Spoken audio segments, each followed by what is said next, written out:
Hi everyone, thank you for tuning in. This is Real Talk with Coach Sherry, and this channel is about workforce development, career readiness, entrepreneurship, and of course, real life, real issues, and real talk. So this week I have been doing a series on the last 6 days of living with ALS, where I am sharing my blog that I wrote, which is called ALS Caregiver. It's a blog on WordPress, and I'm sharing the experiences that I had as my mother's primary caregiver as she lived with ALS.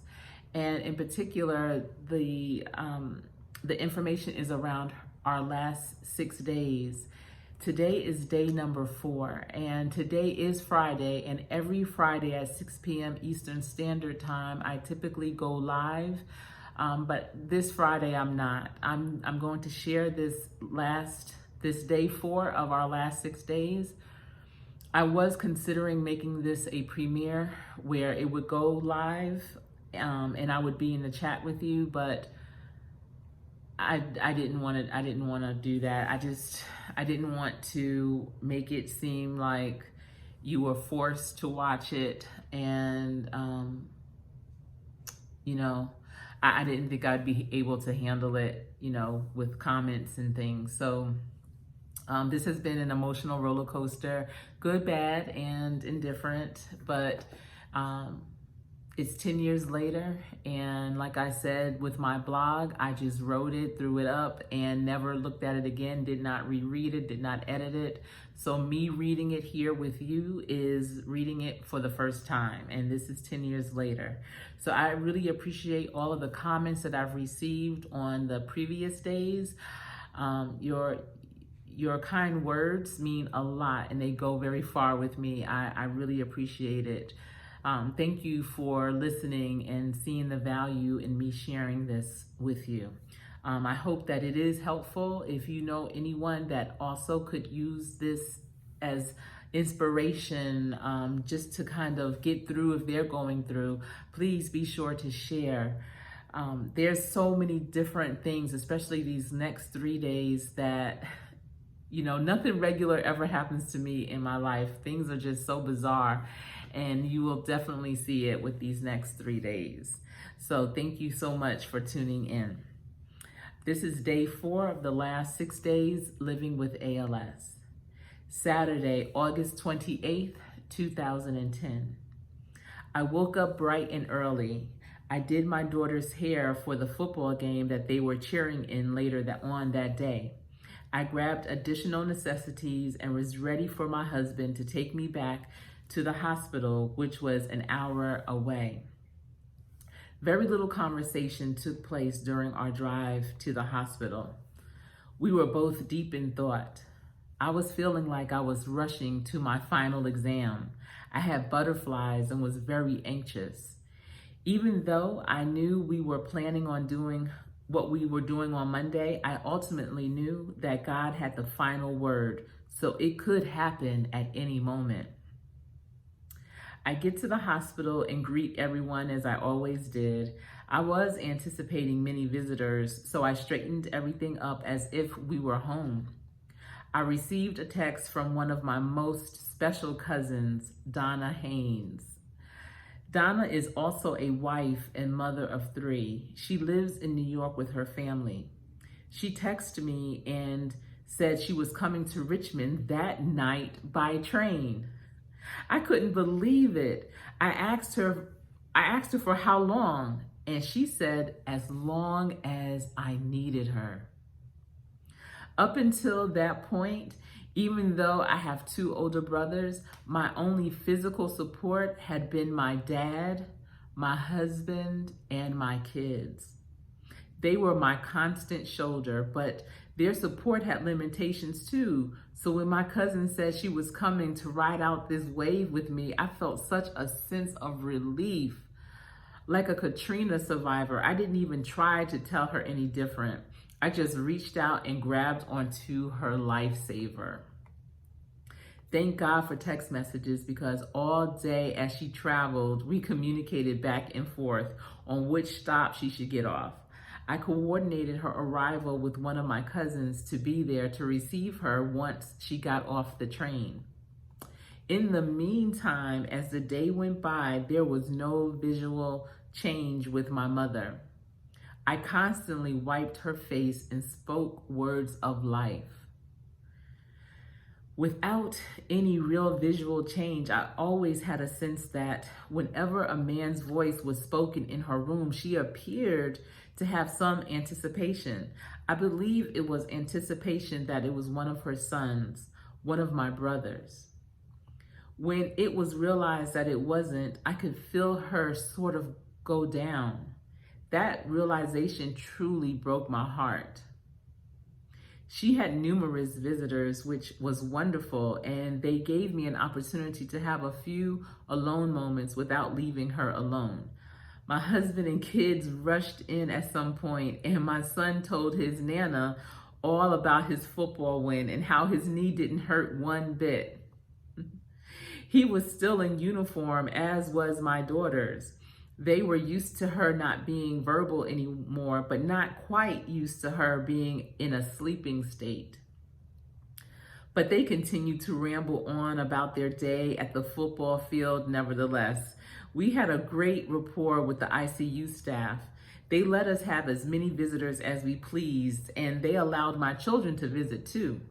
That was a blessing. The evening began to wind down and everyone had gone home. I was expecting my cousin around 7 p.m. I decided to go with my other cousin, Charles, to get her from the train station. Ironically, you could see it from my mother's room. We drove to the station and proceeded to go in. I noticed the richness of the station. It was beautiful and looked like it stood the test of time. A true historical landmark in Richmond. My cousin Charles and I walked in, and can you believe we walked into the cocktail hour of a wedding? Wow, new beginnings. I tried to convince my cousin Charles Price to blend in with me so that we could partake in the happy hour, but he wasn't daring enough, so we just asked for directions to the incoming platform. We get up to the platform waiting area, and beyond the huge columns, wouldn't you know it, was the wedding reception, and people started coming up for it. What in the world? New beginnings. So we are sitting there feeling like the underdressed distant cousins when my cousin's train arrives. She whisks in with all of her New York Metro flavor, and we embrace. Then with her observant eyes, she begins to take in her surroundings and exclaim how beautiful the station was. And then she paused. A wedding reception? Yes, a wedding reception.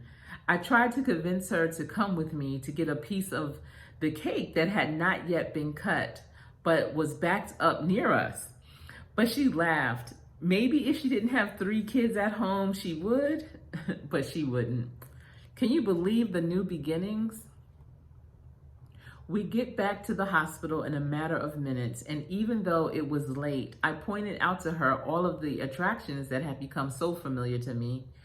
She is so visual and really appreciates beauty too, so she took it all in. We get to my mother's room and the lights are dim. I take her over to where my mother lay and said, "Mom, guess who's here? It's Donna." Donna went over to my mother and started calling her name. "Aunt Jessie, it's me." I felt such a spirit of happiness, support, and love. I said, "Mom, Donna is going to have a sleepover with us."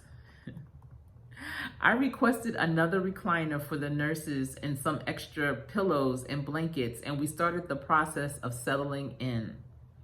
Then around the corner comes a dear friend to my mother from years past, Miss Zenobia Harris and her daughter, Sonia Harris Jones. Miss Harris and Sonia live in New Jersey.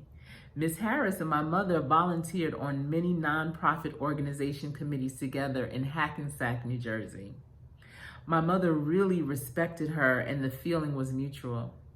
I grew up with Sonia, her daughter. And my middle daughter was the flower girl in Sonia's wedding about 3 years prior.